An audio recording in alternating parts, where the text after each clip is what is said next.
हिंदू धर्मामध्ये गणपतीला प्रथम पूजनीय देवाचा दर्जा आहे। गणपती पूजनासाठी चतुर्थी तिथी समर्पित आहे। पंचांगानुसार प्रत्येक महिन्यात एक विनायक चतुर्थी तर एक संकष्ट चतुर्थी येत असते। या दोन्ही तिथींना गणपतीची विधिवत पूजा केली जाते। मान्यतेनुसार असं केल्याने भक्तांवर गणपतीची विशेष कृपा लाभते। अशातच आषाढ महिन्याच्या शुक्ल पक्षाच्या चतुर्थी तिथीला संकष्ट चतुर्थी साजरी होत आहे। गणपतीला एकदंत, गजराज, विघ्नहर्ता अशा विविध नावांनी पूजले जाते। नावाप्रमाणेच विघ्नहर्ता हे भक्तांचे दुःख दूर करतात।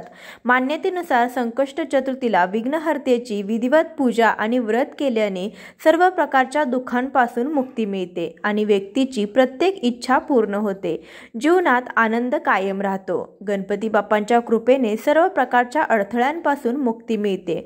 यामुळे संकष्ट चतुर्थीच्या व्रताला अनन्य साधारण असं महत्त्व आहे। पंचांगानुसार आषाढ महिन्यातील कृष्ण पक्षातील चतुर्थी तिथी ही 24 जुलै रोजी रात्री 7:30 सुरू होत आहे आणि दुसऱ्या दिवशी म्हणजेच 25 जुलै रोजी पहाटे 4:19 समाप्त होणार आहे। 25 जुलै रोजी सूर्योदयापूर्वी चतुर्थी तिथी समाप्त होईल। त्यामुळे उदय तिथीनुसार संकष्ट चतुर्थी बुधवार 24 जुलै रोजी साजरी केली जाईल। चंद्राला अर्घ्य दिल्याशिवाय संकष्ट चतुर्थीचं व्रत पूर्ण मानलं जात नाही। संकष्ट चतुर्थीच्या दिवशी सकाळी लवकर स्नानादी करून स्वच्छ वस्त्र परिधान करावे। त्यानंतर सूर्योदय झाल्यावर सूर्यदेवाला जल अर्घ्य अर्पण करावे। व्रताचा संकल्प करावा। तामणामध्ये थोडेशा अक्षदांचा आसन ठेवून त्यावरती गणपती बाप्पांची मूर्ती ठेवून 5 पळ्या स्वच्छ पाण्याने, त्यानंतर 5 पळ्या पंचामृताने, त्यानंतर पुन्हा 5 पळ्या स्वच्छ पाण्याने स्नान घालावे। स्नान घालत असताना ओम गण गणपते नमः या मंत्राचा जप करावा। यानंतर स्वच्छ पाण्याने मूर्ती स्वच्छ करून घ्यावी आणि एखाद्या तामणामध्ये किंवा लाल वस्त्रावरती थोडेशा अक्षदाचं आसन देऊन हळदी कुंकू वाहावे। त्यानंतर गणपती बाप्पांची मूर्ती ठेवावी। मूर्तीला देखील हळदी कुंकू, गंध, पुष्प, अक्षदा, दुर्वा व्हायच्या आहेत। दुर्वा वाहत असताना 3 काड्याची 1 दुर्वा अशा 21 दुर्वाची जुडी आपल्याला गणपती बाप्पांना अर्पण करायची आहे। फुलामध्ये तुम्ही कोणतेही लाल रंगाचं फूल किंवा जास्वंदीचं फूल गणपती बाप्पांना अर्पण करू शकता। त्यानंतर गणपती बाप्पांची आरती करावी, नैवेद्य अर्पण करावा। नैवेद्यामध्ये गुळ खोबऱ्याचा नैवेद्य किंवा तुम्ही मोदकाचा नैवेद्य दाखवू शकता। नैवेद्य अर्पण केल्यानंतर गणेश स्तोत्राचं पठण करावं। इच्छा पूर्ण करण्यासाठी गरीब आणि गरजूंना दान करावं। रात्री एखाद्या तांब्याच्या तांब्यामध्ये पाणी घ्यावं। त्यामध्ये थोडंसं कच्चं दूध, फूल, अक्षदा घालून ते चंद्राला अर्घ्य द्यावे। चंद्राला देखील हळदी कुंकू, गंध, पुष्प, अक्षदा वाहून चंद्राची आरती ओवाळून घ्यावी। चंद्राची पूजा करून घ्यावी। त्यानंतरच हा उपवास सोडला जातो। ही पूजा मांडणी तुम्ही सकाळी किंवा संध्याकाळी केली तरी देखील चालेल। आपण उपवास सोडल्यानंतर ही पूजा मांडणी आपल्याला काढायची आहे। त्यानंतर गणपती बाप्पांची मूर्ती ही आपल्या देवघरामध्ये जागच्या जागी ठेवून द्यावी। हिंदू धर्मामध्ये प्रत्येक शुभ कार्य करण्यापूर्वी गणपती बाप्पांचं आवाहन केलं जातं। गणेशांची पूजा केली जाते। श्री गणेशांना प्रथम पूजा करण्याचा मान दिला जातो। बुधवार हा गणपती बाप्पांना समर्पित आहे। बुद्धी देणारी ही देवता भक्तांचे सर्व दुःख हरण करते, म्हणून त्यांना विघ्नहर्ता असं देखील म्हटलं जातं। हिरवा रंग गणपती बाप्पांना अतिशय प्रिय आहे। ज्योतिषशास्त्रानुसार जर एखाद्या व्यक्तीच्या कुंडलीमध्ये बुध ग्रह त्रास देत असेल तर बुधवारी हिरव्या मुगाचे काही ज्योतिषीय उपाय करू शकता। त्याचा अवलंब करून आपल्याला त्याचा फायदा होऊ शकतो। नोकरी, व्यवसाय किंवा घराशी संबंधित कोणत्याही प्रकारची समस्या सोडवण्यासाठी बुधवारी आलेल्या या संकष्ट चतुर्थीच्या दिवशी आपण काही उपाय करू शकता। त्यामध्ये पहिला म्हणजे गणपती बाप्पांना दुर्वा अर्पण करणे। गणपती बाप्पांना दुर्वा अत्यंत प्रिय आहेत। बुधवारी सकाळी लवकर उठून अंघोळ करून गणेश मंदिरात जाऊन त्यांच्या चरणी 11 किंवा 21 गाठी दुर्वा अर्पण करा। या उपायाने तुम्हाला गणपती बाप्पांकडून वरदान मिळेल आणि लवकरच तुम्हाला शुभ परिणाम प्राप्त होतील। हिरवा रंग गणपती बाप्पांना खूप प्रिय आहे। त्यामुळे बुधवारी हिरवे कपडे परिधान केल्यास श्री गणेशांची विशेष कृपा तुमच्यावरती राहील। बुधवारी हिरवे मूग किंवा डाळ तांदळामध्ये मिसळून दान केल्याने बुध ग्रहाची विशेष कृपा होते। या दिवशी आपण मूग डाळ बनवून कुटुंबासोबत खाऊ शकता। बुधवारी मोड आलेले हिरवे मूग पक्ष्यांना अर्पण केल्यास श्री गणेश आणि माता लक्ष्मीची कृपा आपल्यावरती सदैव राहते।